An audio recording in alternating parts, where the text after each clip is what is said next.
téléspectateurs, la campagne électorale pour les municipales du 22 mai prochain s'est ouverte le samedi 8 mai dernier et se poursuit jusqu'au 20 mai prochain. Déjà, quel bilan fait-on de cette campagne en cours? C'est le sujet de l'édito et c'est avec notre éditorialiste Ismaël Ouedraogo. Bonjour à vous, monsieur Ouedraogo. Bonjour Tatiana, bonjour à tous.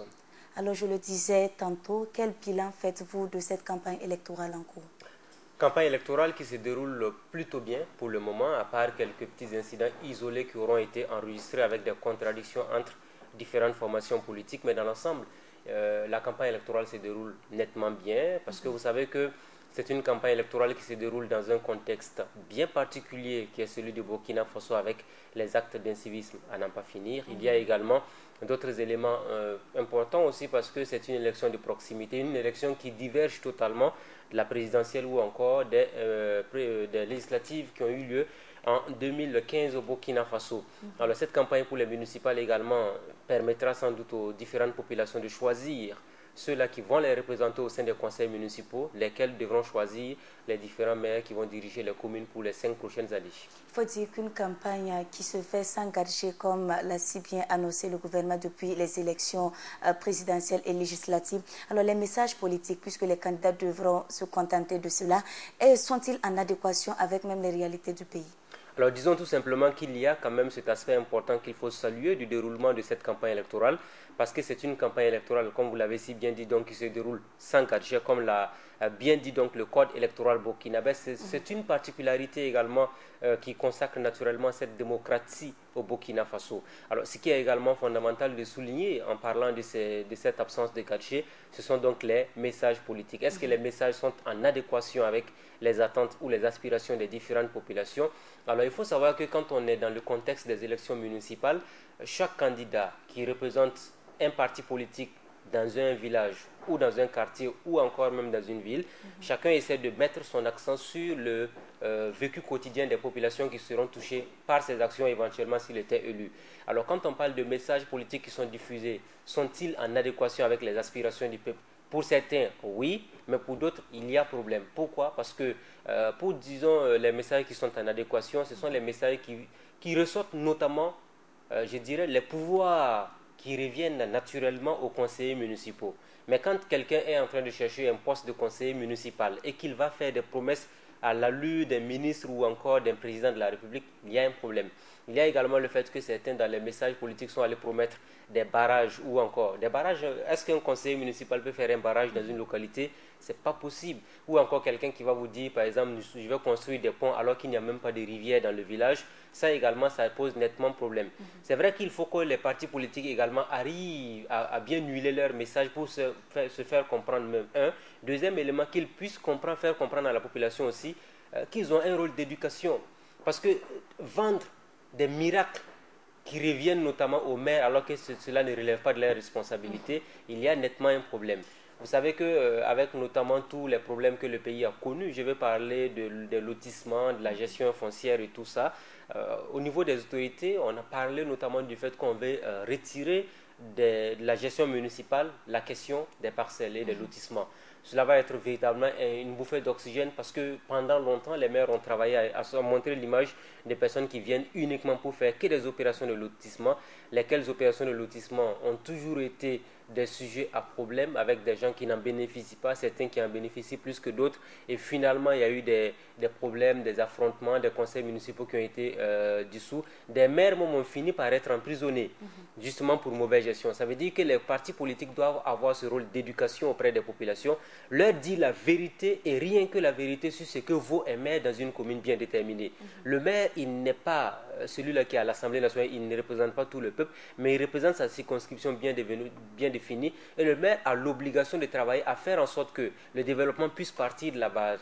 Ça veut dire tout simplement que quand vous écoutez les messages politiques, quand vous écoutez les différents candidats des partis politiques, vous devez savoir qui est capable aujourd'hui d'impulser le développement depuis la base vers le sommet. Ça veut dire que dans notre cercle restreint, nous sommes dans un quartier périphérique de Ouagadougou, nous sommes dans un quartier central de Ouagadougou, nous sommes dans un quartier de Samandeni ou encore un quartier de Bobo, Banfora, Koudougou, un peu partout en tout cas sur l'ensemble du territoire. Quand quelqu'un vient pour vous vendre son programme politique, il faut que vous sachiez, est-ce que ce monsieur-là, quand on va le voter, quand il sera conseiller municipal, est-ce qu'il sera régulièrement avec nous? Est-ce que quand ce monsieur-là sera élu maire, central ou encore maire d'un arrondissement ou d'une commune, est-ce qu'il sera à la hauteur de nos attentes? Est-ce que ce sera un maire qui sera permanemment préoccupé, qui va chercher à nouer des partenariats un peu partout dans le monde pour qu'on puisse se développer depuis notre collectivité sans forcément nous asseoir et dire que c'est l'État central qui doit nous financer? Voici des actions concrètes qu'il faut vendre aux populations, et les populations aussi également ont l'obligation d'écouter, de suivre attentivement ces différents discours politiques-là pour faire les bons choix. Parce que c'est le moment ou jamais. Et les populations également doivent se dire, les maires que nous sommes en train de voter, c'est pour un mandat de 5 ans. Ça veut dire que quand vous votez un maire aujourd'hui, même s'il n'est pas de votre bord politique, vous avez l'obligation de l'accompagner, parce que nous sommes dans la démocratie. Ce n'est pas parce qu'on n'a pas voté quelqu'un qu'on n'a pas le droit de soutenir la personne. Il faut soutenir la personne. Et également, c'est un aspect important pour moi, c'est le fait que quand vous allez voter vos maires là, c'est pour 5 ans, ça c'est un. Deuxième élément, c'est le fait également que vous ne devez plus sortir encore pour emmerder la population. Quand je dis emmerder, vous ne devez pas vous asseoir pour être des observateurs passifs. Et à la dernière minute, les gens vont aller voter des gens qu'ils veulent voir diriger la commune. Et vous allez maintenant sortir pour barrer les routes là, pour dire le maire il est ceci, il est cela. Non, nous on ne veut plus de ces comportements inciviques là dans notre pays. Justement, sortez pendant qu'il est temps et on compte sur vous pour voter des personnes qui peuvent faire le développement. Il faut dire qu'un autre fait qu'on remarque également, il y a peu d'engouement pour cette campagne-là. Doit-on s'attendre à un faible taux de participation aux élections? Alors, disons tout simplement qu'il n'y a pas de meeting grandeur nature.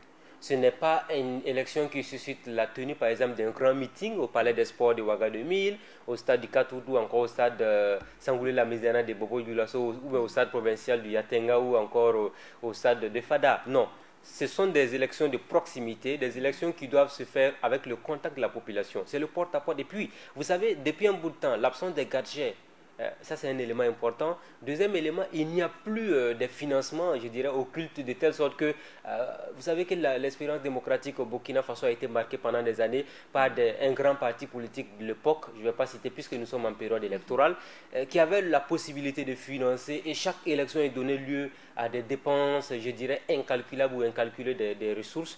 Mais actuellement, on a l'impression que tous les partis politiques, chacun essaie de mettre un tant soit peu un peu de moyens pour quand même permettre à ses candidats de se déplacer. C'est une élection de proximité qui se fait. Je pense même que la meilleure des démarches électorales en ce qui concerne les municipales, c'est le porte-à-porte. C'est aller au contact des populations, discuter avec elles, leur dire ce que vous comptez faire. Vous leur demandez également ce qu'ils attendent de vous, ces différents habitants-là. Et en termes d'échange, c'est tellement productif que, en principe, quand on sort d'une élection municipale, on doit avoir des élections bien débarrassées de tout soupçon, avec des candidats acceptables et acceptés par tous. Alors déjà, quel est selon vous le message qu'on peut avoir aujourd'hui pour les potentiels électeurs? Alors, c'est un message de vérité. C'est un message de vérité. Également un message aujourd'hui qui doit tourner vers, je dirais, plutôt une prise de responsabilité collective. Quand vous êtes conseiller municipal dans un quartier, vous avez ce rôle également d'être le porte-parole officiel du quartier.